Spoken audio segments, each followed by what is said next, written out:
RDC TV. O Rio Grande se conecta aqui.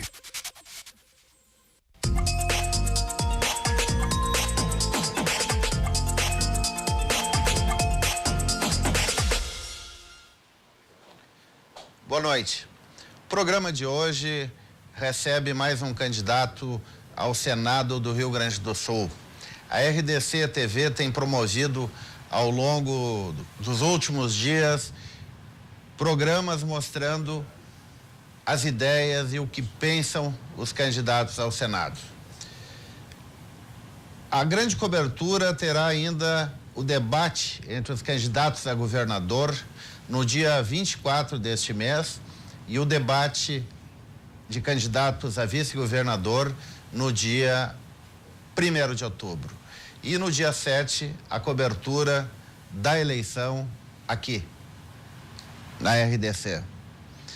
Eu apresento agora o nosso entrevistado de hoje, que é Mário Bern, médico Mário Bern, que é candidato pelo PPS. E ao meu lado, eu tenho o jornalista Leandro Olegário, coordenador de jornalismo da Uniriter. Candidato Mário Bern, vamos com uma pergunta que é feita a todos os candidatos. Quem é Mário Bern? Boa noite, Biron. Boa noite, Leandro. Boa noite, telespectadores da RDC. Uma grande alegria participar aqui como candidato ao Senado. Eu sou um médico porto-alegrense, nasci em Porto Alegre. Estou formado há quase 45 anos. Exerci minha profissão na especialidade de clínica médica, depois fiz uma especialização em saúde pública, virei sanitarista. Fui coordenador da Fundação Nacional de Saúde, fui diretor técnico do Grupo Hospitalar Conceição, depois me elegi deputado estadual, fui vice-presidente da Assembleia Legislativa, concorri ao Senado quando a governadora Ieda Cruz ganhou a eleição, havia uma vaga só, isso há 12 anos atrás. Posteriormente fui indicado pela governadora Ieda para dirigir o BRDE, o Banco Regional de Desenvolvimento Econômico, e fui lá diretor de planejamento, diretor de administração, cheguei à presidência do banco. Portanto, tenho uma experiência boa na atividade pública, 44 anos de vida pública limpa. E eu quero trazer o Brasil também a limpo. O senhor começou a sua carreira política no PMDB, hoje Exatamente. MDB. O que levou o senhor a mudar de partido justamente quando o senhor exercia um mandato de deputado estadual? Exatamente. Me elegi deputado estadual pelo PMDB. Cheguei à vice-liderança do partido durante 8 meses por uma doença do líder. Eu assumi a liderança do PMDB, foi um trabalho árduo na liderança do PMDB, porque era uma novidade no Palácio Piratini, era o Olívio, era o PT que estava assumindo pela primeira vez a governança do Estado. Foi um tempo muito difícil, onde as pessoas estavam com muito medo, com muito receio, e ainda me lembro que o próprio governador Sartori dizia, Mário, foi meu colega de bancada, e ele dizia assim, cautela, vamos dar um tempo de carência. Eu digo, não, Sartori, tu é de Caxias, eu sou de Porto Alegre, nós já conhecemos o PT há muito tempo. Então foi um período muito difícil. Por que nós saímos do PMDB, um grupo de deputados à época? Porque o PMDB foi assaltado pelo Jader Barbalho, pelo Renan, né? Pelo Sarney, essa turma tomou conta. Quando eu era do PMDB, eu entrei no PMDB, lá militei por 24 anos, eu era o doutor Ulisses Guimarães, um homem público da melhor qualidade. Agora, quando essa bandidagem tomou conta, nós não tivemos outro remédio, sair do PMDB, buscar refúgio no PPS, um partido sério, correto, ético e que tem uma liderança nacional em cima do senador Roberto Freire, que é inatacável. E depois do PPS ter feito o seu adornamento, como o italiano diz, a revisão dogmática, doutrinada e ideológica do antigo Partido Comunista. Portanto, um partido que é plural, vai mudar de nome agora, no fim do ano, depois das eleições, para não ser uma questão absolutamente que coincida com a eleição, parece um interesse eleitoral, que não é o caso, mas para se adequar ao momento político adequado. Nós saímos por frontalmente dirigir aquilo que o PMDB nacional, na maioria dos seus quadros nacionais, especialmente, se transformarem num balcão de negócio. O PMDB é um partido que participou de todos os governos. Ele é o antigo PFL, quer dizer, é impressionante hoje ver Renan. O Renan hoje está com Lula. É dois bandidos. Um está na cadeia e o outro tem 12 processos. Vai para a cadeia quando perder o seu mandato, não tem dúvida nenhuma. É o Enício, é o Jader Barbalho, é o filho do Renan, é o filho do Jader. Quer dizer, é uma família que se adonou desse partido, que foi um partido importante na luta pela redemocratização. Não tinha como permanecer no PMDB. E hoje eu estou muito bem no PPS e tenho orgulho hoje de fazer essa coligação junto com o Eduardo Leite, um jovem que foi um grande prefeito em Pelotas e que está preparado, se preparou para ser o governador que vai tirar o Rio Grande do Sul da lamúria, do choro, do atoleiro. Pois é, candidato, aproveitando justamente essa sua colocação, antes da gente avançar especificamente no Senado, que leitura o senhor faz do cenário político do Rio Grande do Sul nesse momento? Eu acho o Rio Grande do Sul muito tíbido nas suas lideranças. O Senado, o Lazier Martins é um baita senador, a Ana Amélia é uma baita senadora. O problema do Paim é que o Paim diz muita coisa e teve 14 anos com a caneta na mão, com o Lula, com a Dilma. Ele é o candidato do presidiário e nada fez. Ele fica falando no estatuto do adolescente, do estatuto do idoso, essa coisa toda. Quer dizer, isso não é projeto. Quer dizer, eu quero saber por que não acabaram com o fator previdenciário. Ele faz voto com os aposentados, ilude os aposentados. Eu vejo o Rio Grande do Sul hoje, do ponto de vista, veja que o Sartori, que é uma pessoa boa, correta, uma pessoa de bem, o Sartori não conseguiu liderar o processo de ajuste fiscal. A sua base não conseguiu vencer aquelas necessárias privatizações exigidas em contrapartida pelo governo federal. Isso mostra o quê? Uma liderança tíbia, cansada.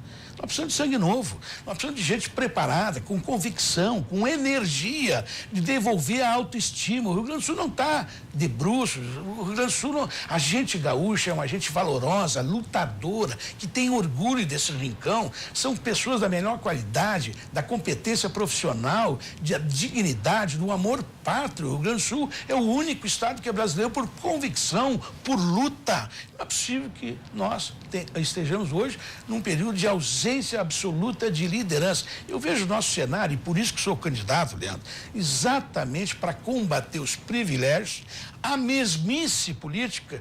Hoje, no núcleo do poder, você vê o seguinte: em vez de influenciar o núcleo, as pessoas são ou cooptadas ou aderem ao núcleo podre da política brasileira. Eu não tenho pessoalmente nada contra nenhum dos candidatos, mas eles chegam em Brasília e eles se aliançam com a pior. A naturalidade da política brasileira, a natureza da política brasileira é aquele que está na Lava Jato com 6, 7, 8 processos, é aquele que já era inelegível antes se a lei tivesse sido anteriormente aprovada, é aquele que adota os privilégios. Quer dizer, veja o seguinte: vão votar e vão deixar para depois da eleição esse escárnio e esse deboche para a população brasileira que está enfrentando 13 milhões, mais de 13 milhões de empregados, e vão dar 17,5% de aumento exatamente para os maiores salários dentro da carreira pública. Aqueles que já estão no teto e não têm uma liderança para dizer, não, isso é injusto. Não é que um juiz não possa ganhar 100 mil reais, pode, desde que a gente possa pagar. Mas aí eu quero professora dignamente remunerada, eu quero escolas em condições. Veja como o IDEP está mostrando que, salvo algumas exceções, os municípios todos estão com seus indicadores de educação fragilizados. A questão da segurança hoje avulta como a principal prioridade. Mas, candidato, lhe interrompendo, voltando, o seu partido, o PPS, teve até pouco tempo no governo Sartori e agora, repentinamente, saiu e o senhor diz que é um governo cansado. Como explicar isso ao eleitor? Não, são duas questões importantes. Em primeiro lugar, nós ajudamos a eleger o Sartori, PPS. O PPS estava na coligação e, como coligado, integrou o governo. Eu não fui convidado, não estava no governo, não participei desse governo. A deputada Anne, que é a única deputada, se ouve com independência, votando sempre a favor dos projetos que interessavam ao Rio Grande do Sul, inclusive ao governo. Só não votou a favor do aumento de impostos, porque nós somos contra o aumento de impostos, absolutamente contrários. Aliás, a característica fundamental do gestor público é o seguinte: primeira dificuldade, quando é candidato, faz todas as promessas, assume os compromissos, vou pagar em dia. Tem gente do PT dizendo, o PT paga em dia, você pagou. Mentira, é só olhar para o governo de Minas Gerais, olhar aqui para a prefeitura de São Leopoldo e ver que os salários estão todos atrasados. E esse candidato ao governo, Rosseto, que já foi tudo bem nessa vida do Lula, da Dilma, etc., ele diz que não, a Lei Candir. O que Lei Candir? Por que estavam 14 anos lá e não providenciaram se fosse execuível isso? Então, o PPS é um partido que teve independência, ajudou a eleger o Sartori, me lembro muito bem das conversas. Eu quero contar uma coisa aqui para o nosso telespectador do RDC. O Sartori nem conhecia o Cairoli, vice-governador, que é meu amigo particular, um homem, um empresário, uma pessoa digna, correta. Eu levei o Sartori na casa do Cairoli, aqui em Porto Alegre, lá conhecemos, etc. Fizemos uma boa coligação, ganhamos a eleição, porque ele é uma pessoa digna. Agora, o que eu quero colocar? Ele teve a sua chance, ele teve a sua vez. O que a gente viu durante esses 4 anos é que a própria base, e aí não é o PPS, traiu o Sartori. Vou dizer como traiu. Quando ele ganhou a eleição, veio um projeto que reajustava em 7,5% o salário do Legislativo, do Judiciário, do Tribunal de Contas, Defensoria. O que fizeram os deputados da base? O Sartori podia ter pedido, não votem. Eu vou assumir dia 1º de janeiro. Deixou votar. Aí, envergonhado, em janeiro, o que fez o governador? Abriu mão do reajuste, ele e o vice, como se isso fosse resolver alguma questão. Não, ali foi emblemático. Ali foi assim, a base dominando o governador. E em outros projetos, por exemplo, não conseguiu aprovar as privatizações com aquela maioria que ele construiu na Assembleia. Isso falta liderança, mas falta convicção. Candidato, o senhor acha que o Eduardo Leite, caso venha a ganhar a eleição, terá condições de fazer algo diferente? Não tem nenhuma dúvida, porque é uma forma diferente de fazer política. Por exemplo, o Eduardo tem dito que, terminada a eleição, quando ele ganhar a eleição no segundo turno, ele vai chamar cada um dos deputados de todas as bancadas e vai mostrar, fui eleito por esses compromissos. Nós vamos colocar isto em prática. E aquilo que depender de votação nas assembleias, os deputados vão opinar para saber se vão estar com o governo ou não. Oposição fala mal do governo. Quem é governo vota com o governo, ou então não está no governo. Não tem esse negócio como tiveram vários partidos aí, com CC durante todo o tempo. Aliás, tem partido que tem candidato próprio e até hoje tem CC no governo. Até hoje tem. O PPS também teve. Não, teve enquanto foi governo. Enquanto foi governo.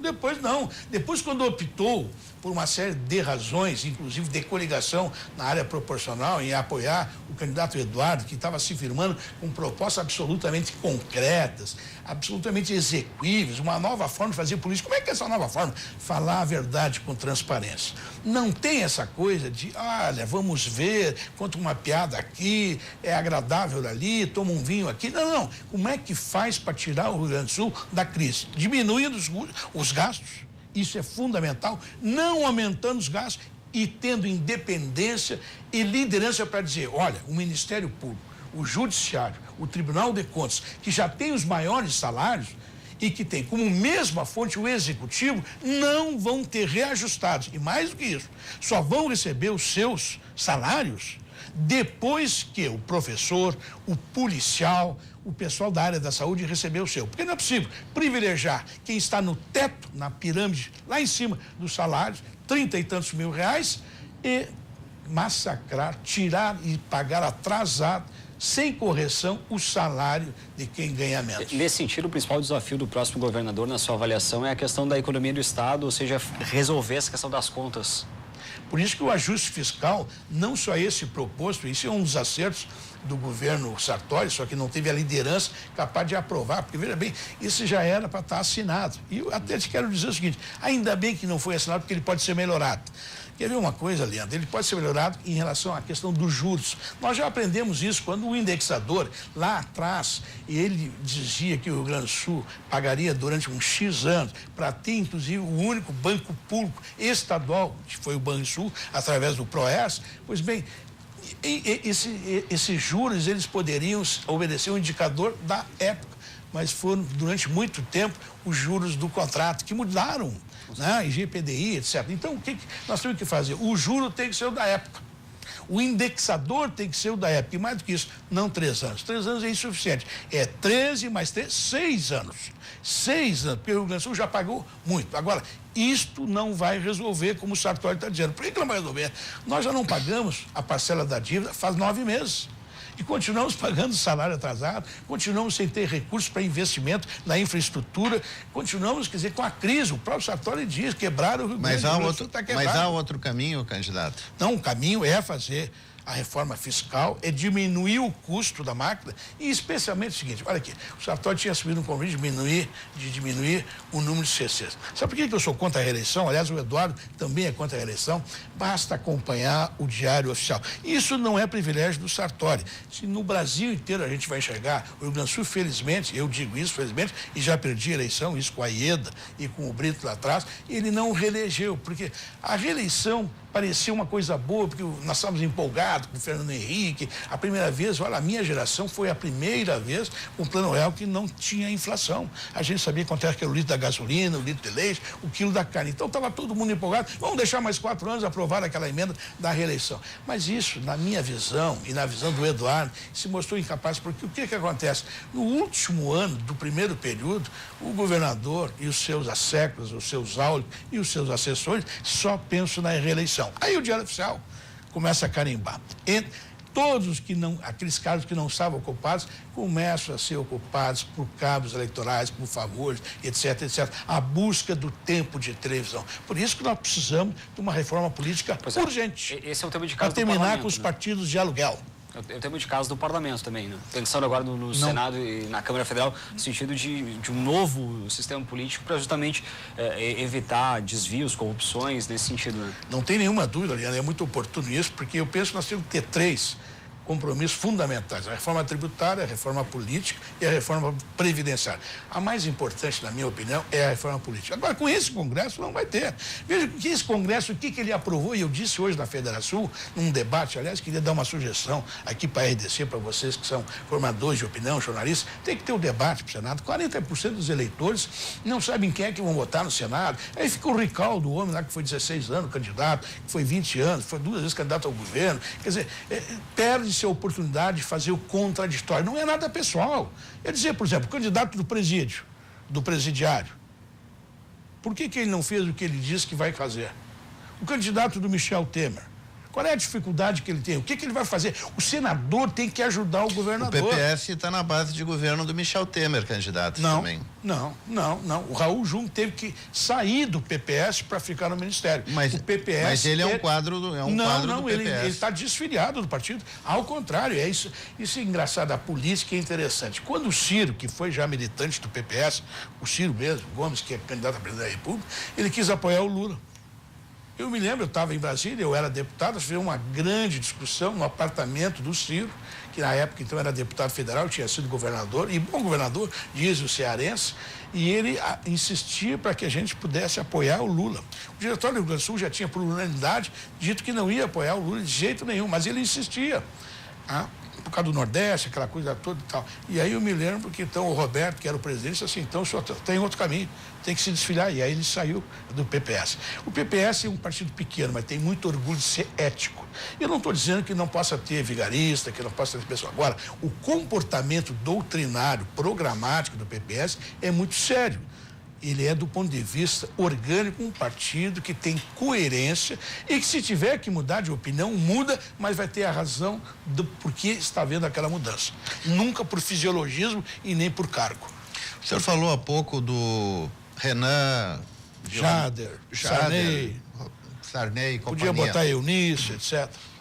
O senhor não acha que o Senado hoje é um local de velhas raposas políticas? E como mudar esse cenário para um candidato, para um senador em primeiro mandato?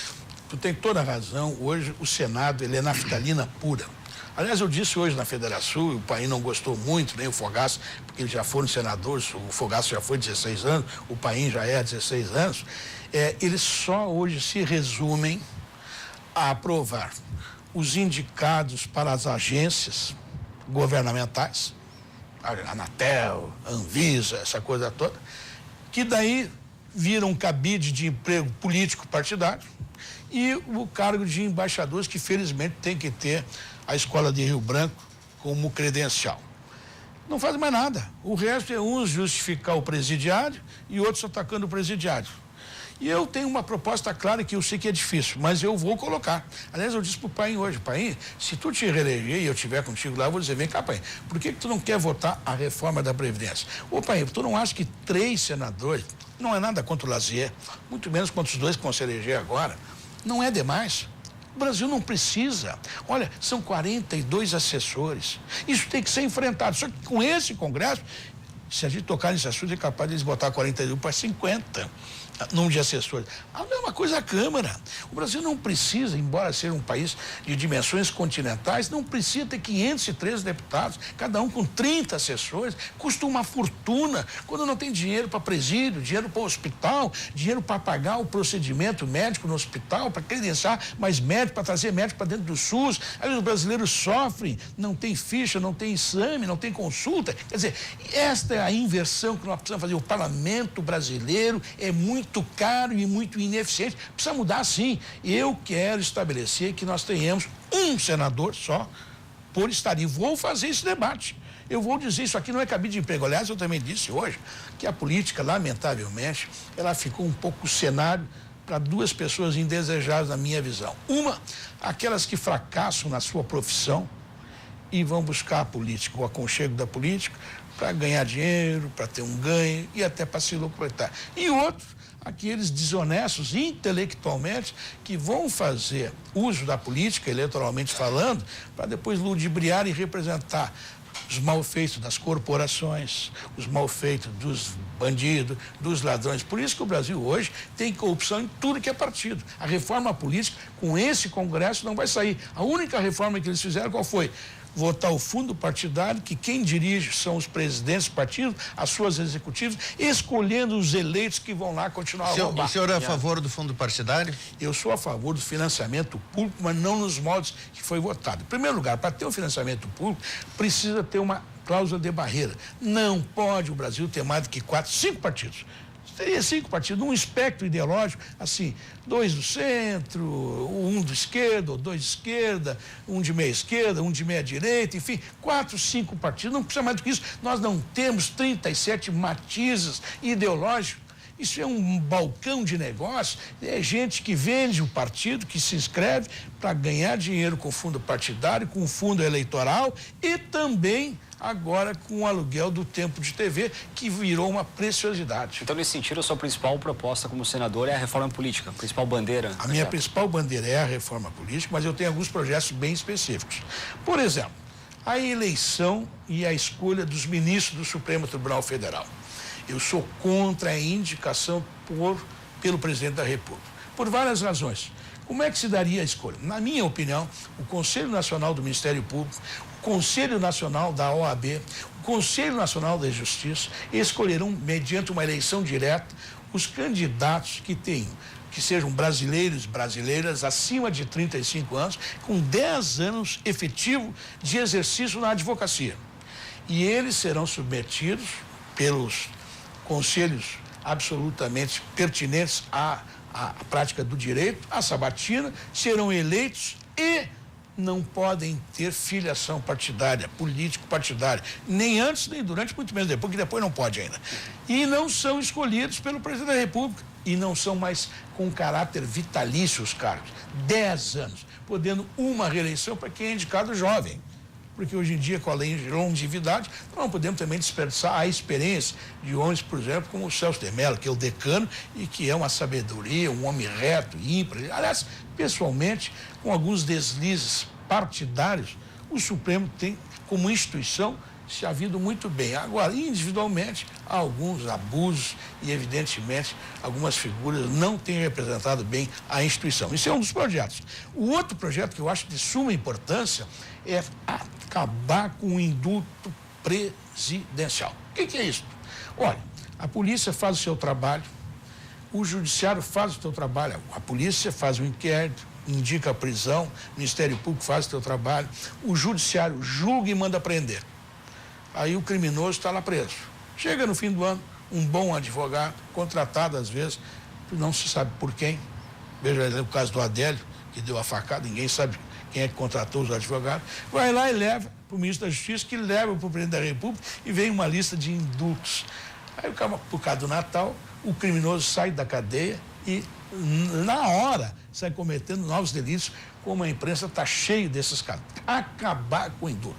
Outro projeto importantíssimo, na minha visão, e eu sou médico, eu não sou policial, não sou da segurança pública, não tenho experiência, nunca trabalhei em penitenciário, nem em órgão de segurança, mas estou falando como cidadão, eu estou ouvindo o clamor das ruas, a revisão da lei de execuções penais. Não é possível que o papagaio, por exemplo, e eu estou dando exemplo do papagaio porque está nos jornais hoje, está na mídia toda hoje, ele tem condenação de 100 anos, juntando todas as penas. O que aconteceu com ele? 3 ou 4 vezes o judiciário, baseado na lei das execuções penais, reduziu a sua pena e colocou no semiaberto. O que aconteceu?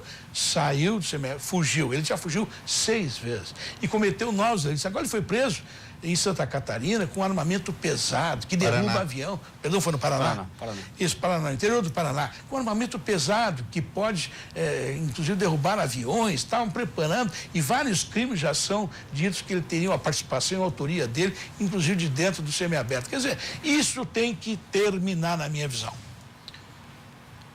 Muito bem. Eu gostaria de lembrar que todos podem participar, fazer perguntas para o candidato Mário Bern, candidato do PPS, através do fone 99815 9990.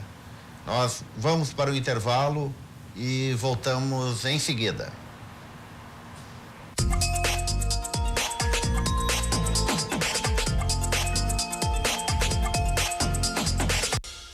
Voltamos a conversar com o candidato ao Senado, Mário Bern, e tendo aqui a companhia do colega Leandro Olegário, coordenador de jornalismo da Uniriter. Candidato Mário Bern, o senhor, como médico, certamente tem uma preocupação com a saúde. Como buscar recursos para o Rio Grande do Sul, na área da saúde, em função do contingenciamento que há de recursos em Brasília? Esse contingenciamento feito pelo governo Michel Temer nas áreas de segurança, da saúde e educação é criminoso. Porque esse é um dinheiro que falta e que não se recupera. Na saúde, nós estamos tratando do bem maior, que é a vida. Não tem recuperação depois de uma doença crônica, depois da morte. Nós temos que ter amor. Eu tinha um professor na Faculdade de Medicina que dizia que para ser médico tinha que gostar das pessoas. Os governos, quando elegem as suas prioridades, na época pré-eleitoral, onde nós estamos, saúde, educação, segurança são as prioridades. Mal encerram os primeiros foguetórios dos festejos da vitória eleitoral e já vem hábeis contadores, economistas, fazendo a seguinte conta. Olha, nós temos que apertar aqui, tirar ali. Tem que tirar da publicidade, tem que tirar do Congresso, tem que tirar das viagens de avião, tem que tirar das diárias, tem que terminar a roubalheira, mas não tirar dinheiro da saúde, muito menos da educação. Olha os nossos indicadores da educação. As crianças hoje não têm aproveitamento em português, a língua, a pátria, e na matemática, que é o futuro do raciocínio. Às vezes, algumas não têm alimentação, lhes dando uma permanente sequela por falta de proteína. Na área da saúde, eu, como médico, sei bem. O que nós precisamos é ter profissionais bem remunerados. Ninguém vai ficar rico fazendo medicina. Ao contrário, vai fazer outra coisa. Vai empreender. Aliás, eu tenho uma consideração a fazer dentro dos hospitais. Os hospitais aqui em Porto Alegre, por exemplo, que mais prosperam são aqueles que ou atendem convênios de primeira linha ou particulares. Há alguns procedimentos hoje, médicos, que ninguém, nem milionário, tem condições de remunerar, de pagar sozinho. Transplantes, doenças crônicas, quimioterapia, do câncer, por exemplo. Agora, quem mais sofre é aquele pobre, porque a gente podia atender na medicina preventiva. Tem um cálculo já feito há muitos anos pela Organização Mundial de Saúde, que cada dólar que a gente investe na prevenção, a gente economiza $3 na ponta, na assistência médica. Então, assim, prevenção. O que é prevenção? Saneamento básico. E nós temos um déficit terrível. Os governos não têm cuidado da água de qualidade e do lixo e da poluição. Veja bem o seguinte, no Rio Grande do Sul, Porto Alegre, por exemplo, nós temos um déficit aí no esgoto sanitário de cerca de 60%. Um absurdo para uma capital como Porto Alegre. A água que nós tiramos do Rio Guaíba para beber é a água onde vão os dejetos. Mas, candidato, o seu partido, agora no governo Sartori, se não me engano, esteve na Corsã. E municípios hoje como Gramado, que tem 35 mil habitantes e que arrecada 27 milhões por ano, a Corsã anda investindo abaixo de 1 milhão. É verdade. E o tratamento de esgoto é menor, inferior do que 20%. Porque esse modelo está equivocado. O Prestes, que é um bom técnico, foi escolhido pelo governador Sartori, não foi pelo partido, mas ele é um bom técnico. Agora, o que está errado? É o enfoque, é a prioridade. As parcerias público-privadas são a única forma, é o único instrumento, é a única ferramenta de nós colocarmos investimentos pesados na área do saneamento. Os governos, sejam eles municipais ou estadual, estão quebrados. Quebraram por diversos governos. Eu quero chamar a atenção que o único governo que conseguiu gastar a receita sem ficar devendo foi o do Ieda Cruz. Por quê? Porque teve metas, porque teve planejamento e executou aquilo que podia ter executado. Lamentavelmente, houve uma crise política e este governo foi interrompido, que é um outro grande defeito. Eu sou contra a reeleição, mas eu penso que as metas básicas, aquelas que foram planejadas, como, por exemplo, no saneamento, não é porque mudou o governo que tem que ser suspenso. A Corsã precisa ser modernizada. Ela tem que buscar e estar aparelhada com a lei do lado para buscar as parcerias público-privadas. Agora, o investidor que vai colocar o seu recurso ali, ele tem que ter lucro. Isso faz parte da sociedade capitalista. Nós temos que, em vez de assustar, de reprimir o empreendedor, nós temos que atrair o empreendedor, o bom empreendedor, que vai ser fiscalizado, que vai cumprir o contrato. Veja bem, na área do saneamento, se nós não contar com as parcerias público-privado, não tem Corsã com o dobro de funcionários, com o dobro de recursos orçamentários, que vai resolver o nosso problema em relação à prevenção. Nesse sentido, tanto a energia elétrica quanto a água, né? Se a gente começa a pensar na gestão na parceria público-privada, na possibilidade de lucro a partir disso, significa que se houver gestão eficiente, a gente consegue que o Estado administrando consiga obter esses próprios recursos. Não tenha dúvida, exatamente tocasse num ponto fundamental, que é a gestão. Eu tinha dito antes que é liderança, quer dizer, uma liderança que se imponha pelo voto no início do governo, diz, olha, eu fui eleito com essas propostas. Chama o parlamento e diz, olha, eu vou precisar que o parlamento, dentro da democracia, aprove essas leis. E aí vai colocar em prática isso. Mas tem que ter gestão, tem que ter liderança. Por isso que eu acredito na política. Não adianta trazer lá um empresário que ganhou dinheiro num certo setor, por exemplo. Eu tenho o maior respeito por quem está fazendo política, que coisa boa que tem um partido novo e tal. Agora, o fato do cara saber ganhar dinheiro, né? O Amoedo, por exemplo, tem 400 milhões lá de patrimônio e tal, não quer dizer que vai ser um bom político. Eu sou médico, eu não sei obturar canal. Eu não sou comerciante, eu não sei fazer isso. Agora, nós temos que prestigiar a política. Agora, aqui que é a política, a boa política. A política que é para melhorar a vida das pessoas. O político tem que ter uma vocação pública. O Alckmin disse uma coisa correta esses dias. Não existe possibilidade de enriquecer na política. Quem ganhou dinheiro na política roubou. Ele disse aqui na Expo Inter, eu estava junto, eu acompanhei. Aliás, o Alckmin é uma pessoa de bem.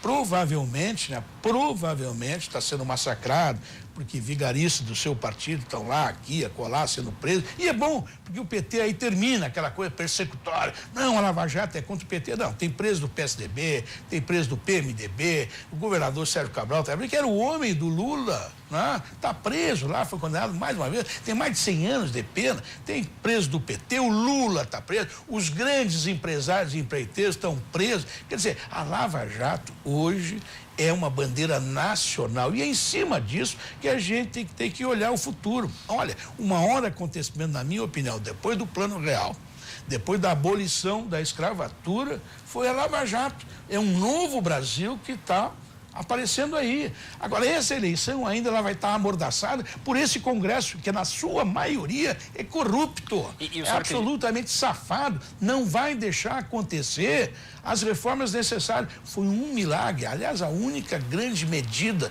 do governo Temer foi a reforma trabalhista. Conseguiu aprovar num lampejo, talvez alguns dormindo lá. E veja bem, contra o voto do PT, mas terminar aquele escárnio da contribuição sindical obrigatória. Claro que alguns pontos em relação à antiga CLT precisavam ser atualizados. E esse ainda não é uma reforma absolutamente justa em relação, por exemplo, às mães gestantes. Há lacunas que têm que ser agora corrigidas. Por isso o Congresso tem que estar lá. As leis, elas mudam, né? Nós não tínhamos lei da internet regulando esse serviço de internet. Hoje está aí a internet, tem que ter a lei para regulamentar esse serviço. A modernização da legislação trabalhista era necessária, mas como equalizar com isso, com quase 14 milhões de desempregados? A expectativa é de que esse número fosse revertido e só tem aumentado. Precisa voltar a crescer. E aí a primeira questão é confiabilidade, confiança. Esse governo que aí está, ele não é ilegítimo, como o PT diz. Não. Aliás, eu quero dizer que quem votou no Temer votou na Dilma. Quem votou na Dilma votou no Temer. Eu não votei. Eu me equivoquei com o Aécio, eu não sabia que ele era vigarista. Eu não tenho bandido de estimação. O Aécio tem que responder pelos malfeitos dele. Agora, o PT fica defendendo o Lula, ladrão, vigarista, condenado. Está lá na cadeia e tem que ficar na cadeia, tem que pagar pelos seus crimes. Aliás, há outros 7 processos. Agora, veja bem, o governo Temer não tem a confiança, porque está cheio de condenados, ministros que foram, inclusive, da Dilma, ministros que saíram e que voltaram. Tem 4, 5 ministros que foram da Dilma, que foram do Lula e que são do Temer. Os mesmos, eu quero dizer o seguinte, essa articulação do PMDB, do PT e do PMDB, o Lula, quando se elegeu, depois de ter perdido 2 vezes, ele fez qualquer coisa. Aliás, o Brizola disse uma coisa, o Brizola tinha alguns equívocos, mas ele disse algumas coisas corretas. Em relação à educação, depois eu gostaria de falar, mas ele disse assim, este aí, o Lula, o barbudo, o sapo barbudo, pisa no pescoço da mãe para se eleger. E foi o que ele fez. Ele teve sorte no primeiro mandato porque as commodities brasileiras estavam em alta, o mercado internacional era absolutamente favorável, o Brasil vinha de um ajuste fiscal, tinha recursos abundantes e ele jogou tudo no crédito. Quer dizer, ele quebrou o Banco do Brasil, a Caixa Econômica, a Petrobras, a Eletrobras. Ele só não quebrou o país porque o Brasil é dos brasileiros, não é do PT e muito menos do Lula. Mas, candidato, o senhor falou em Congresso, que tem problemas de votar, de fazer mudança. O senhor acredita que vai haver uma renovação, uma vez que os partidos, através do fundo partidário, estão direcionando o dinheiro exatamente para aqueles que hoje são deputados e senadores? Eu acho, Miron, que não vai haver a renovação necessária e desejada. E a culpa é de todos. São dos partidos políticos, são dos congressistas que apoiaram essa que não é chamada, não pode ser chamada de reforma política, mas é da mídia também. Eu dou um exemplo. A mídia fala em renovação e não oportuniza. Por exemplo, no Senado, que é uma casa importante, debate. Como é que o eleitor, e hoje veja que tem 40% dos eleitores estão indefinidos, não sabem quem votar para o Senado. Eles se lembram do fulano, do outro, que um é artista de televisão, o outro era senador, o outro aparece lá, não sei o que e tal. Agora, ninguém tem candidato, isso é ruim, porque aquele que vai se eleger, ele não vai se eleger com compromisso majoritário. Ele vai se eleger porque o partido dele está lá, porque ele teve mais dinheiro, porque o programa dele é melhor. Veja as imagens externas das gravações. Parece artista de televisão, todo mundo é bonito, é um Photoshop para lá e para cá, é musiquinha, é diga, um troço fantástico, ninguém vai ao vivo e a cor, é tudo produção. Então, veja, aliás, o Eduardo é exceção. O Eduardo tem feito um programa absolutamente como ele é. Por isso que subiu 10% nas pesquisas e foi só uma vez prefeito. Agora, eu quero colocar, tu tem razão, a renovação nessa oportunidade agora não vai acontecer como a gente precisava. O que vai acontecer? A Lava Jato vai continuar e vai depurando. Tem gente que com o término, o encerramento do fórum privilegiado, outra bandeira minha... Aí que eu queria chegar. O senhor é a favor do fórum privilegiado ou do fim do fórum privilegiado? Eu sou a favor do fim, do encerramento, inclusive para o presidente da República e para o presidente do Supremo Tribunal. e para o presidente do Congresso, salvo em ações administrativas consequentes à sua atividade funcional.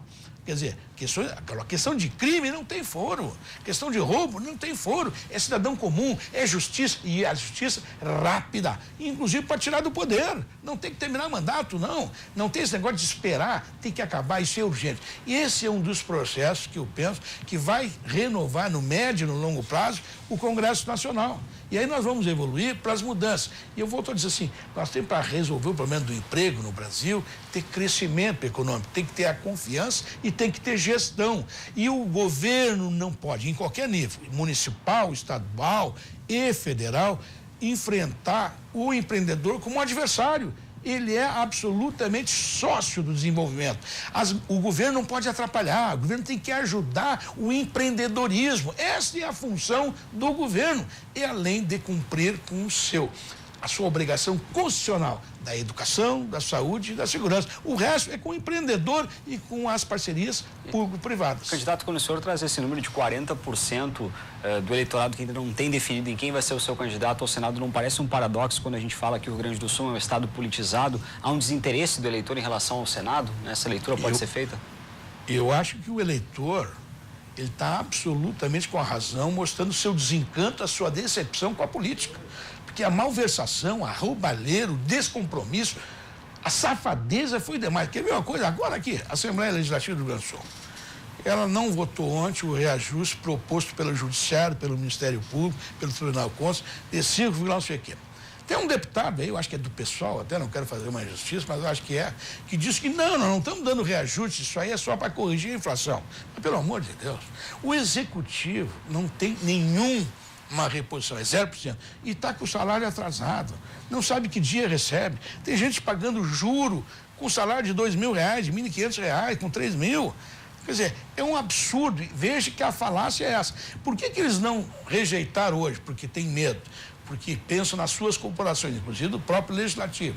Por que deixaram para depois da eleição? Porque não vão ter o ônus. Aí o Mário Berni não vai dizer, viu, PT, tu votou no maior salário, como eu disse hoje para o país, vem cá, o teu governo aprovou lá no início do governo Sartori, da tua bancada, o reajuste de 7,8% para os maiores salários. Depois se queixa que o salário do Executivo está atrasado.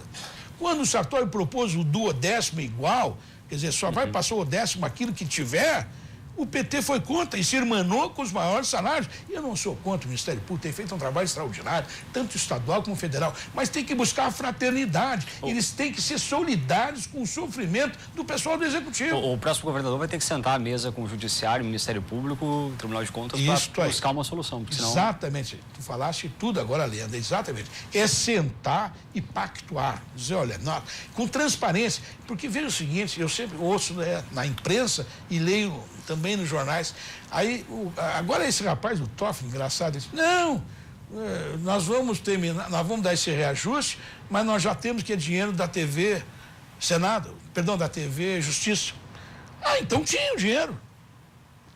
Tá sobrando, aí vão fechar a TV Justiça? Claro que não, tinha sobrando, e assim vale aqui para o Judiciário, pagou TRU, né? Aquele troço da URV atrasada. Tem juiz que ganhou R$1 milhão, R$2 milhões atrasados.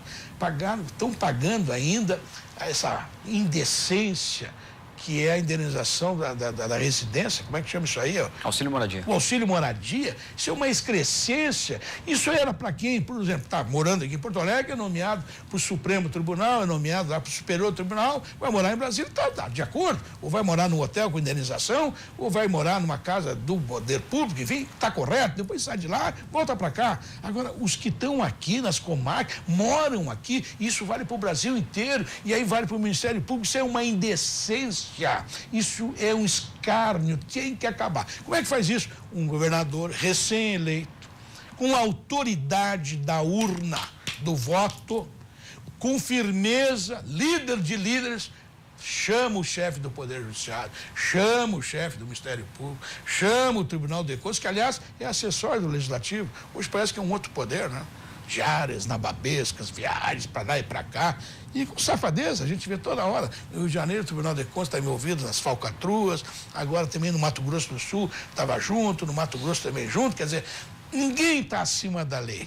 E essas corporações precisam ser enfrentadas, mas tem que ter um líder com independência, com caráter e com virtudes. E como o senhor imagina enfrentar, caso seja eleito, o corporativismo no Senado?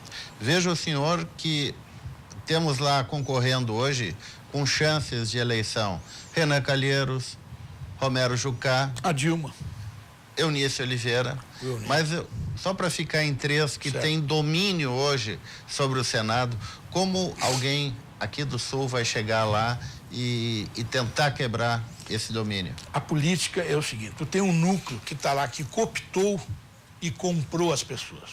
E as pessoas estão na sua zona de conforto. Como é que a gente faz na política? E eu aprendi isso aí ao longo de várias décadas. A gente faz o seguinte, não é pessoal. Precisa aprovar, digamos, uma vaga só para o Senado.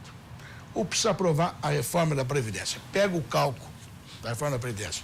Olha aqui, doutor Paim, o senhor é contra a reforma da Previdência. Ele está lá. Ou um cara do PT, ou o Eunício, que vota com o seu interesse, ou o Renan, que é um vigarista, e vota com o seu interesse. Vem cá, na frente da TV Senado. Eu vou fazer um debate aqui com ele. Vem cá. Ou na comissão de Previdência, ou de Justiça. Olha aqui. Os cálculos da Previdência. Cálculo atuarial feito por gente especializada que conhece a matéria. Nós arrecadamos X e estamos gastando 2X. No médio e longo prazo vai quebrar o Tesouro, porque é o Tesouro que repassa aquilo que falta para pagar o aposentado, para pagar o salário e os benefícios da Previdência. A nossa Previdência, a nossa Seguridade, ela é solidária, é absolutamente solidária. Alguns não usam, outros usam. E ela é contributiva, todos têm que contribuir. Veja bem uma das injustiças, e vou falar de novo, não é contra o judiciário, a instituição, não. É advogado, tem o texto constitucional. Está lá o advogado, bom advogado, está lá há 25 anos praticando o direito em qualquer especialidade. Aí ele é indicado no texto constitucional. Ele contribuiu durante esses 25, 30 anos, digamos lá, com 2 salários mínimos para a Previdência. Aí ele é nomeado por um dos tribunais, passa a receber o teto. 33 mil hoje vai ser 37, se for dado esse aumento escandaloso aí, nessa época de crise, onde está saindo dinheiro da educação, da saúde, da segurança, e para eles vai ter esse dinheiro. Bom, aí o que vai acontecer?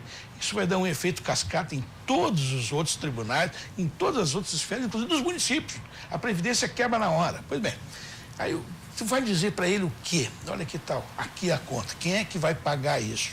Terminou a época aquela que o governador, por exemplo, aplicava no overnight, no open market, e pagava a folha um mês depois, com o lucro da aplicação financeira, porque a inflação era 30% ao mês. Isso terminou, felizmente. A inflação pune especialmente os mais pobres. Como os impostos, hoje cobrados no Brasil, punem a população de mais baixa renda. O ICMS é o maior exemplo. Por isso nós temos que ver o IVA, o imposto de valor agregado, que é uma outra história, não vai dar tempo para discutir, mas tenho estudado muito isso, porque é uma reforma, essa reforma tributária é fundamental. Mas como é que, me perguntava, como é que faz para conquistar isso aí? Olha aqui, vamos fazer esse debate, a reforma tributária. Qual é a tua? Aí, digamos que ele diga, não, tem a lei Candir. Normalmente, com essa turma, o debate é entre 4 paredes. Não, veja bem o seguinte, hoje eu provei isso na Federação. Toda vez que eu falei do governo do PT, o país não respondeu. Muito esperto. Mas isso tem um limite. É porque hoje eu estava com 5 candidatos. O tempo era 2 horas, deu 20 minutos para cada um, mas eu repeti umas 5 ou 6 vezes que ele era o candidato do presidiário. E que ele, 16 anos no Senado e 16 anos na Câmara Federal, não conseguiu acabar com o tal do previdenciário, do fator previdenciário, que é aquilo que aflige os aposentados brasileiros. E ele se diz o defensor dos aposentados. Eu apertei mais Paim, com a caneta na mão, o teu presidente, a tua presidenta que tu chamava, até ofendendo aí o nosso linguajar pátrio, né? Que isso, uma loucura. Presidente, e má gestora, né? Aliás, eu quero dizer uma coisa, a Dilma só foi para Minas porque aqui ela não ia entrar. Lá ela tem o cúmplice dela de guerrilha, lá, né? Que é o governador, que também tem vários processos lá, tomara que não ganhe a eleição. E a parceria do Aécio, que foi covarde, além de ser vigarista, foi covarde. Ele devia ter enfrentado ela, pelo menos isso. E eu não gosto de ladrão, mas o ladrão covarde é pior ainda. Se fosse um ladrão corajoso para enfrentar a Dilma, seria um debate espetacular para ver. Aliás, o bom era que os dois não se elegessem. Mas saindo do Aécio, e como a Anastasia é candidata ao governo do Estado, a Dilma está tem 2 vagas, ela vai entrar, porque é mineira, porque é isso, tem o Petiro, tem essa coisa. Agora, por que ela que tinha a ficha no Rio Grande do Sul foi concorrer em Minas? Porque aqui ela não ia ter nenhuma chance, 0 chance. Agora, como é que faz esse debate depois no Senado? Pega-se um senador novo, por exemplo, o Lazier, que está lá há 4 anos, pessoa boa, de uma índole boa, que tem se mostrado um homem correto, quase solitário, mas tem 5, 6 senadores. Eu conversava com ele num evento da revista Voto, ele dizia que dá particular. Bom, mas é muito pouco em 81, é verdade. Mas na medida que tu vai te pronunciando, te expondo, como eu estou fazendo hoje aqui na RDC, tu vai adquirindo o respeito da opinião pública. Tu vai te legitimando. E aí estas reformas que são feitas, não o compadrio, o conluio político, aquele colchado, vou nomear o embaixador daqui para lá, o agente daqui para lá, aí tu troca lá, e aí o juiz põe o DAS aqui que está precisando, e o governador põe outro. Não, acaba com isso. E com transparência esse país, como é que tu consegue ser contra uma medida que daqui a 2 anos não vai pagar nenhum aposentado no Brasil? Eu estou dando o nome do país porque ele é contra a reforma previdenciária. É possível essa autonomia? O senhor acredita que não chegando no Senado dúvida. É possível escapar da pressão de grandes corporações? Pressão vai acontecer sempre. Eu tenho respondido a vários sindicalistas, porque eu apoiei essa extinção da contribuição sindical obrigatória, porque eu acho que tu tem que ser filiado por livre e espontânea vontade. Aliás, menos Estado, menos lei coagindo o cidadão. Deixa o cidadão se organizar, deixa o cidadão que é dono da sua casa, que paga os seus impostos. O Estado tem que ajudar o cidadão a trabalhar, a empreender, não para ter lei que amordace. Os sindicatos hoje eram um cabide de empregos. Assim como tem 35 partidos políticos, tinha milhares de sindicatos no Brasil. Pega a Europa, é 30 mil vezes menos. Nos Estados Unidos, 50 mil vezes menos. E tem sindicatos fortes lá, com adesão e contribuição maciça dos empregados. Agora, não é uma contribuição compulsória, muito menos pública. Reforma da Previdência é tema para 2019 ou não? Janeiro de 2019. É uma pauta absolutamente necessária. Vou ter que tomar uma água. Fique à vontade, candidato. Eu vou tomar. Eu lembro que nós temos aqui o nosso WhatsApp, que é o 99815 9990. E as perguntas estão chegando. E agora, depois do intervalo, candidato, nós voltamos a conversar, inclusive para responder as perguntas que chegam até a RDC TV, e vamos transmitir ao candidato Mário Ber, que é o nosso entrevistado de hoje.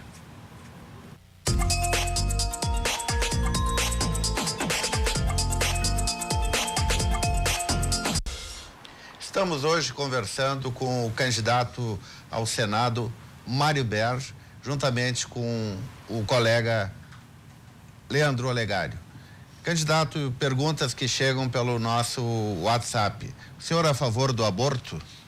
O aborto é um assunto da mulher gestante. Eu tenho fé, mas esse não é um assunto religioso. Aliás, eu tenho dito que se o homem ficasse grávido, a lei da descriminalização do aborto já tinha sido aprovada.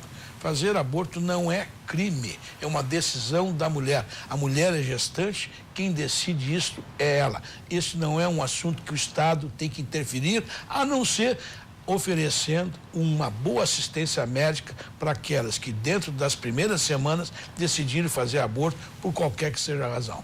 Candidato, como é que o senhor avalia o tamanho ideal ou adequado do Estado, pensando na redução do número de secretarias, por exemplo, o número de ministérios, e como adequar em relação aos servidores ou o número de diretores que vão compor esse novo sistema político? Em primeiro lugar, a gente tem que ver o quadro de funcionários. Veja bem o seguinte, o PT assinou, quando o Tarso era ministro, o tal do piso do magistério. Aí foi governador e não cumpriu. O exemplo da má política. Se ele achava que era ruim, ele como ministro, devia ser solidário ao governo do Estado, ao seu Estado, e não assinar. discutir com a liderança do CEPER, do magistério como um todo, do Brasil, dizer, olha, isso é justo, mas não há recurso agora. Não, assinou a lei, depois não cumpriu. Exemplo da má política. Aliás, o Tarso ajudou a quebrar o Estado, na palavra do Sartori, que o Estado está quebrado, e foi morar no Rio de Janeiro. Se ausentou, como se não fosse com ele. Aí o Rosseto, cara de pau, candidato, polo naval, uma barbaridade, vai lá em Rio Grande do Sul, mas quem quebrou o polo naval, quem fez o polo naval e quem quebrou, foi o governo do Rosseto, na Petrobras. Petrobras era cliente. Sabe quanto é que custa um casco na China? 3 vezes menos do que o custo ali em Rio Grande. Aí como é que vai comprar aqui? Vai comprar lá. Isso é uma questão de mercado, então o Estado tem que sair fora. Então, respondendo especificamente o tamanho do Estado, o Estado tem que ter políticas. Políticas, quais são? Política agrícola. O Brasil até hoje não tem política agrícola. O nosso produtor rural, por exemplo, está desassistido. Nos Estados Unidos, aliás, veio um candidato a presidente da República, se não me engano aqui, o Ciro, na Farsul, na época da Expo Inter, e disse, não, é subsidiado. Não é subsidiado. Já foi subsidiado, mas devia ser subsidiado. Nos Estados Unidos, na Europa, especialmente nos Estados Unidos, o produtor lá recebe uma orientação governamental. O protecionismo faz toda a diferença nesse caso. Esse ano você vai plantar milho porque os estoques mundiais estão absolutamente baixos e o preço vai ser esse. Esse ano você não vai plantar algodão porque os estoques mundiais estão bons e o preço está bom. Então você vai ser pago para não plantar. Aí o produtor tem renda. O produtor mora lá, o farmer deles, tem farmer lá de 100 hectares, tem de 500 hectares, tem de 10 mil hectares que são empresas. No Brasil, não. Nós não conseguimos evoluir para o seguro agrícola. A irrigação é uma fortuna. Está provado que hoje, algumas lavouras que são irrigadas têm 2, 3 vezes mais produção. Então, o Estado tem que ter políticas, mas ele não tem que ser o executor.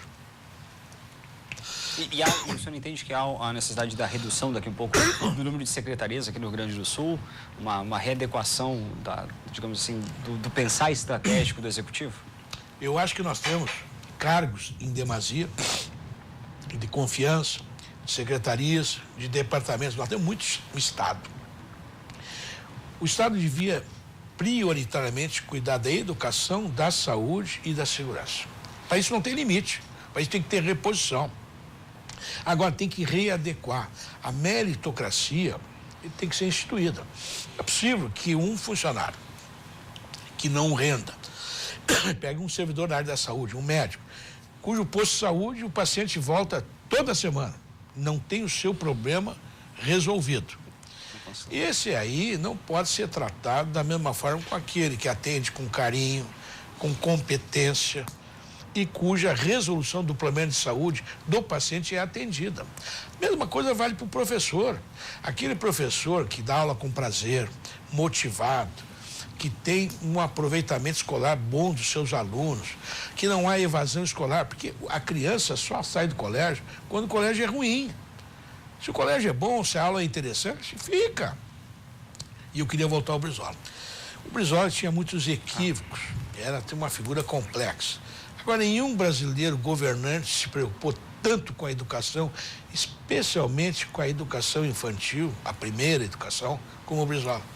A escola de tempo integral, fazendo com que as crianças tenham conteúdos, tenham alimentação, tenham lazer e aula comportamental, socializando o seu comportamento.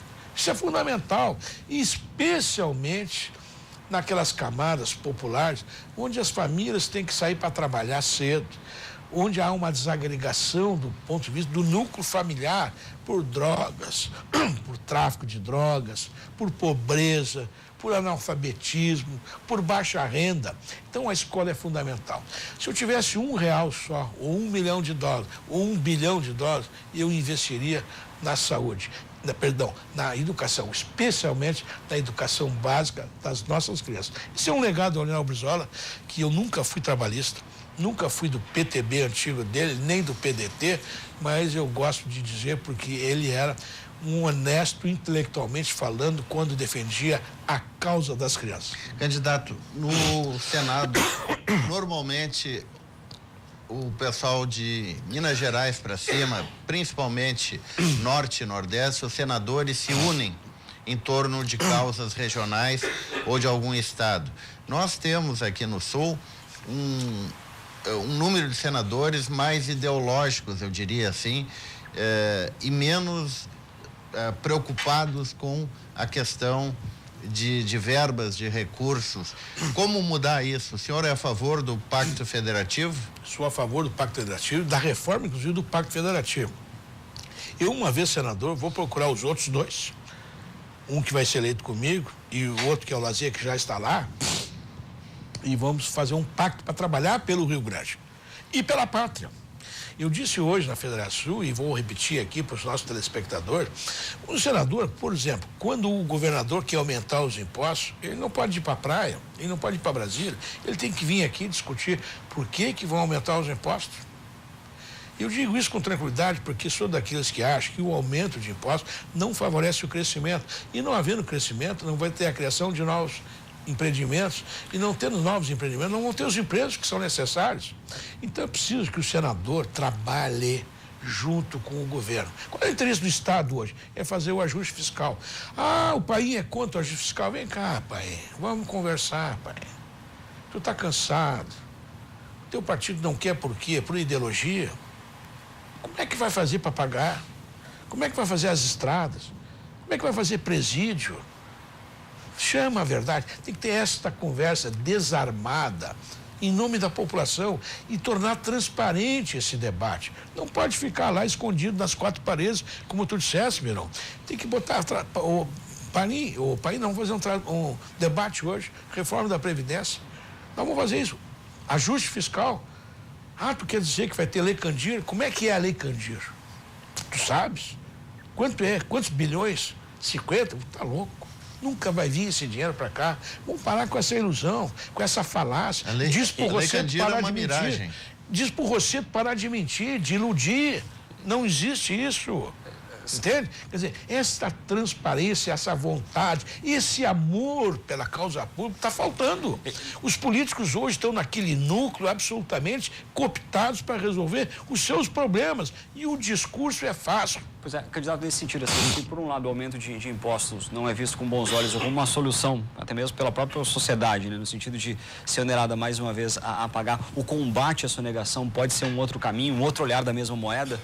Não tenha dúvida nesse aspecto. O Sindifisco aqui no Rio Grande do Sul teve uma atuação muito importante.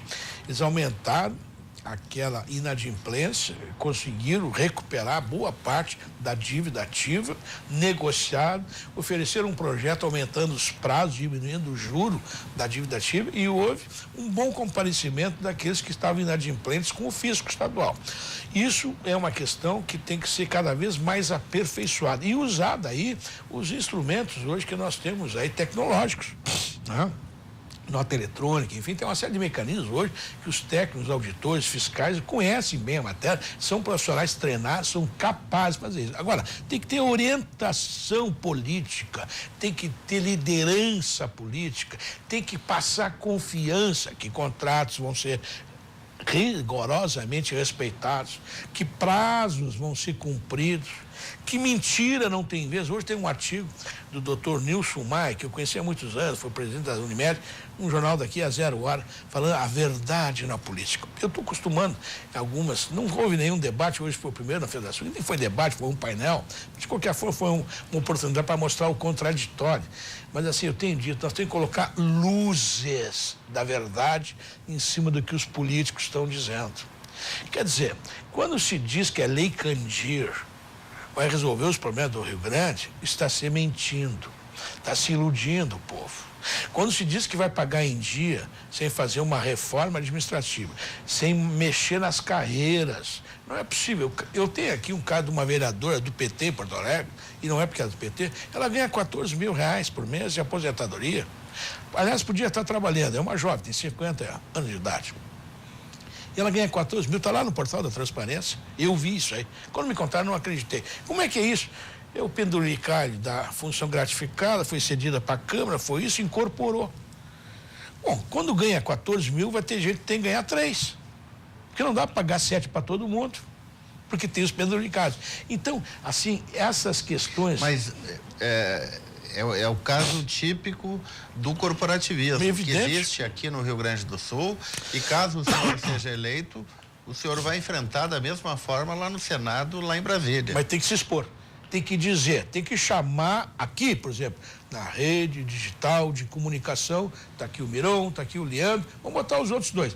Eles não concordam com o Mário Berno sobre a reforma administrativa, sobre o Pacto Federativo, sobre a reforma da Previdência, sobre a reforma tributária, sobre a diminuição de cargos. Vamos colocar ele aqui, ó, olhando, câmera em mim, e o meu oponente aqui do lado, câmera nele. Quais são as suas razões para não votar junto comigo? Vamos melhorar a minha proposta? A minha proposta não é a melhor possível. Qual é a sua contribuição? O senhor só é contra porque eu não sou do seu partido ou não sou do seu governo? Esta é uma questão que sempre tem trazido luzes sobre as verdadeiras razões dos políticos para votarem assim ou votarem assado, para defender a candidatura de um presidiário, o único país do mundo que quis e usou de todos os instrumentos legais e inclusive ilegais, eu digo ilegal porque fizeram propaganda de um cara que está preso.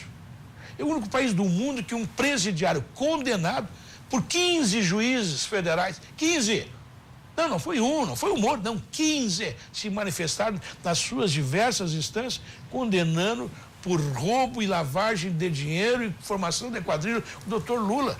E ele quer ser candidato a presidente da República. E tem um partido que defendeu isso todo o tempo. Aliás, botaram 2 vice.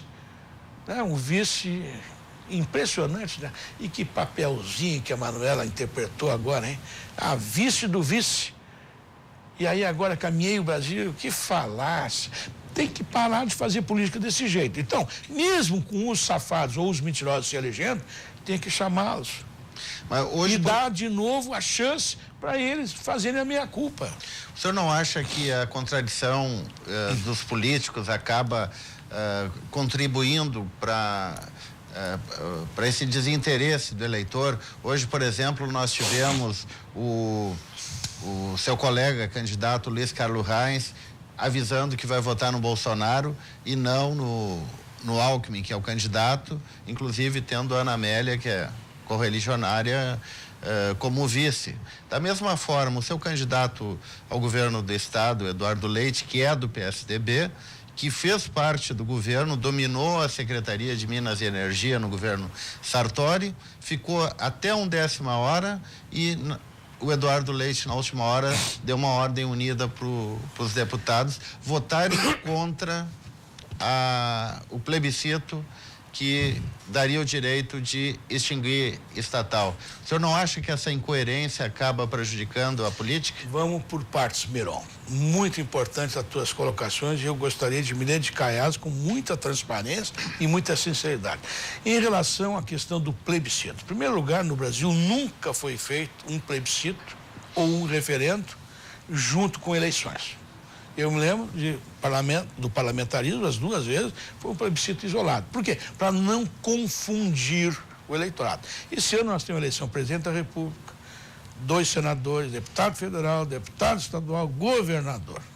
É muita gente e pouco tempo para debater. Porque nós não estamos debatendo a questão do Banrisul, que o Eduardo já disse, é contra a privatização por várias razões, inclusive as estratégicas. O que se discutiu não é ser contra o plebiscito e muito menos a privatização da Sulgás ou da CRM. Não. O que está se dizendo é o seguinte, que não era oportuno fazer a discussão político-eleitoral, porque isso embaralha, isso confunde. Veja bem, se o desinteresse hoje da população em relação ao candidato ao Senado, a deputado federal, estadual, já é tão grande, volta de 40% não está querendo votar, imagina no plebiscito. Tem gente que nem sabe o que é Sulgás, nem sabe o que é CRM, qual é a posição estratégica. A CE dá prejuízo, não dá? É a distribuição, é a transmissão, é a geração. O que é isso? Tinha que ter tempo para fazer esse debate. Então, o Eduardo, presidente do PSDB e hoje candidato ao governo do estado, ele não decidiu fazer isso, não, contra. Ao contrário, ele achou um gesto eleitoral e o que eu também concordo, juntar as 2 coisas, porque aí ia ser fácil. O PT e o PSOL iam ficar contra e o Sartori ia ficar a favor. E eles tudo que queriam era polarizar. Porque a verdade é essa mesmice do PT, dizendo que todos os outros são errados, só eles são os bacanas. E a mesmice do PMDB, que tem aliados como Michel Temer, como Padilha, como Eunice, como Renan, e que daqui a pouco tem o Santarrão, que nem o Simão aqui em Porto Alegre e tal, Parará e tal. Não, o PMDB, o MDB, voltou a ser MDB, né? Voltou. É o partido. A propósito, qual é o novo nome que o PPS vai ter? Não sei ainda. Movimento está sendo discutido, vai ter 2 congressos nacionais, depois dos regionais, e já tem 3 ou 4 propostas. Uma delas é movimento. Eu não me lembro qual é a outra palavra agora. Vai ser discutido e ficou deixado para depois da eleição. Então, assim, o que o Eduardo colocou, e com muita clareza, firmeza e independência, foi o sentido seguinte: não devemos confundir a população. E a outra coisa, se desse não o plebiscito, o próximo governador eleito, qualquer que seja, ficaria amarrado. Ele politicamente estaria impedido de propor qualquer projeto nesse sentido. Então, não era oportuno, o governo teve 4 anos para fazer isso, mandou na 1/10 hora, um equívoco político, e eu diria algo de esperteza, para tentar embaralhar e dizer, esse aqui é contra. Não é contra, não, o Eduardo é a favor. E, inclusive, uma das primeiras medidas que ele vai tomar, governador do estado, é propor para a Assembleia exatamente um plebiscito isolado, para que a população possa ter tempo de debater, de ser esclarecida, onde as pessoas contam, possam opinar, os argumentos possam ser colocados, os que estão a favor, os custos, tudo isso aí possa ser com transparência colocado. E o outro ponto que tu também colocas, que é uma decisão, na minha opinião, infeliz, que o meu colega de coligação, Reis, tomou hoje, respeitando a sua decisão, e eu sou um homem de partido. Acho que o partido político, ele tem muita importância numa democracia. E aí, tu faz o debate interno. Umas posições tuas, tu vais perder. Outras, tu vai ganhar. Tu vai te aliançar majoritariamente com setores que possam fazer a viabilidade da tua proposta. Agora, depois de encerrado o debate interno, tu tem que cumprir. Isso está na boa prática política. Ora, essa coligação ninguém pediu. A Ana Amélia, na minha visão, num gesto de patriotismo, ela é uma extraordinária senadora, uma grande surpresa para quem não a conhecia, era uma jornalista. Foi uma surpresa como trabalhou a Ana Amélia nesses 7 anos e meio. Olha, ela era a melhor vice que o Alckmin podia ter. Eu digo isso porque ela é mulher, porque ela é senadora, porque ela é dinâmica, porque ela tem energia, porque ela tem proposta, porque ela teve independência e coragem. Então, ela tinha um mandato certo, não teria fogaça nem paim. Ana Amélia estaria reeleita com toda a convicção, quero dizer isto. Agora, eu também não seria nem candidato com a Ana Amélia. Olha, quero dizer com toda a tranquilidade. Por quê? Porque nós, gaúchos, deveríamos reelegê-lo, porque é uma excelente senadora. Aí, num acerto nacional, que bom que o Centrão tinha um nome, porque eu confesso aqui, não concordo também, os nomes disponíveis do Centrão, Valdemar, presidente do PP, lá o Ciro Nogueira, gente cafajeste, desonestos. Agora a Ana Amélia não, séria, com energia, com postura, um grande trabalho no Senado Federal, com coragem de enfrentar, inclusive, pessoas que não queriam a Lava Jato, né? Dizendo que o partido dela tinha isso. O partido dela, cheio de vigaristas, era sempre com correção, com independência, não se deixou contaminar. Aí foram tomar a decisão. Aí, na 1/10 hora, caíram em cima da coligação do exatamente candidato Eduardo Leite. Por quê? Não tinha como ficar a senadora vice-presidente da República e aqui está em outra situação. E essa foi a razão que o PP nos procurou. O PPS já estava com o PTB, já estava com o PSDB, já estava com o PHS, já estava em vias de construção a coligação também com o PRB. Agora, o que aconteceu? O senhor entrou de última hora. É muito difícil eu fazer uma campanha de 40 dias, como vai ser a campanha atual. E aproveitando o gancho do Miron nesse sentido, como é que é a rotina do candidato justamente nesse tempo mais encurtado de campanha com a reforma política? O que eu sinto falta é do debate. Porque veja o seguinte, o candidato que não é conhecido, se ele tiver uma estrutura, ele chega no interior do estado, chega numa cidade, tem o prefeito, tem o vice-prefeito, tem 2, 3 vereadores, faz um evento, o prefeito conhece, o vereador conhece, te leva lá no mercado, te leva na feira, te leva no evento, te leva no produtor, no sindicato, e tu conversa e expõe as tuas palavras. Agora, quem não tem, meu partido, por exemplo, é muito pequeno, a minha coligação é grande, mas eu confesso que, como entrei de última hora, E eu não tenho essa familiaridade com o PTB. Hoje eu fui num evento de lançamento do candidato Lara, o deputado Lara. Foi muito bom aqui em Porto Alegre, em 3 horas, antes de vir aqui para a RDC. E foi um evento muito bom. Era muita gente do interior, ele é de Bagé, o irmão dele é prefeito, o Lara eu acho que vai se reeleger. Foi muito bom aquele evento. Agora tenho participado de poucos. A minha estrutura é mínima. O meu fundo partidário não foi alimentado. Então, eu não me queixo. Porque acho que a gente tem que enfrentar isso com muita virtude, com muita coragem, com disponibilidade. Fazer vida pública existe esse sacrifício. Eleição a gente disputa, ganha algumas, perde outras. Isso não é importante. Mas voltando àquela questão, eu acho que a lealdade é fundamental. Eu acho, com todo respeito, o Heinz, uma vez decidido lá, ele teve o tempo lá atrás para dizer, não, eu sou Bolsonaro, então eu não vou ficar aqui nessa coligação, ou eu vou ser candidato a senador sozinho. Assim como ele queria ser candidato ao governo sozinho, ele poderia ser candidato ao Senado sozinho. O partido provavelmente ia lhe acompanhar.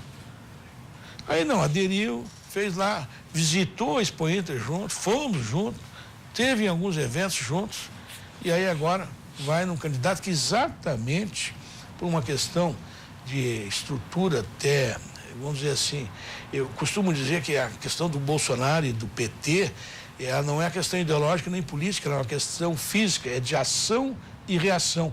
O Bolsonaro só cresceu por causa do petismo, por causa da falta de segurança, tu entende? Porque ela ameaça. Então, o Bolsonaro surgiu de 3 anos para cá como uma grande alternativa para enfrentar a corrupção, a insegurança, o crime, etc. Como ele é um cara, embora equivocado na minha opinião, ele é absolutamente sincero, porque aquilo que ele fala é o que ele pensa. Ele não está mentindo, ele não está ludibriando, ele não está dizendo como o Rosseto diz lá, eu vou resolver, vou pagar em dia com a Lei Candir, eu vou reajustar isso, eu vou fazer aquilo.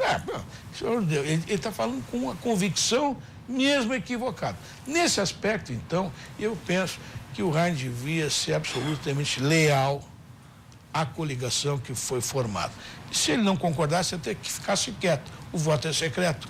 Agora, depois de estar ganhando a televisão, ganhou 70% do tempo de TV da nossa coligação, num gesto de generosidade do nosso governador Eduardo, num gesto de desprendimento do PPS, porque as coligações funcionam como partidos políticos, quer dizer, na realidade o tempo era para ser meio a meio para cada um. Eu tenho 27 segundos, o Heinz tem mais de 1 minuto, e agora 1 minuto para apoiar alguém que vai disputar a mesma fatia do eleitorado que o nosso candidato.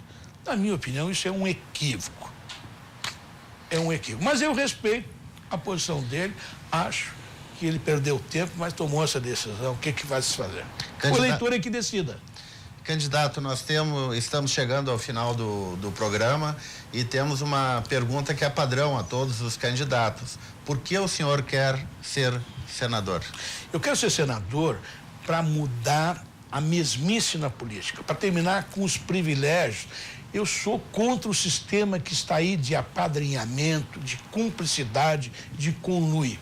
Política tem que se fazer com transparência, com verdade, com convicção e ouvindo a população, caminhando nas ruas, ouvindo os anseios populares e tendo um compromisso com a verdade. Isso é inamovível, inalienável. O político que mente ao pedir votos é o político que vai se acumpliciar com os malfeitos e com a safadeza no exercício do mandato. Portanto, eu sou candidato para ser um senador de verdade em nome da população do Rio Grande.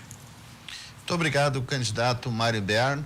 Agradeço também aqui a presença do colega Leandro Olegário e lembro também que no dia 24 de setembro, aqui na RDC TV, teremos um debate entre governadores. É um momento imperdível e no dia 1º de outubro, o debate com candidatos a vice-governador.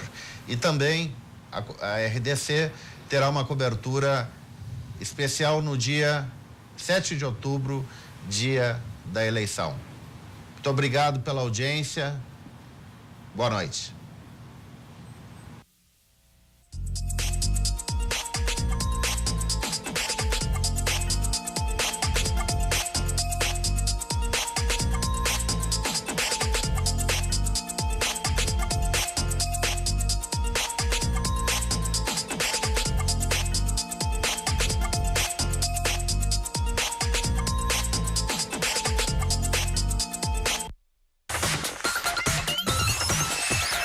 RDC TV.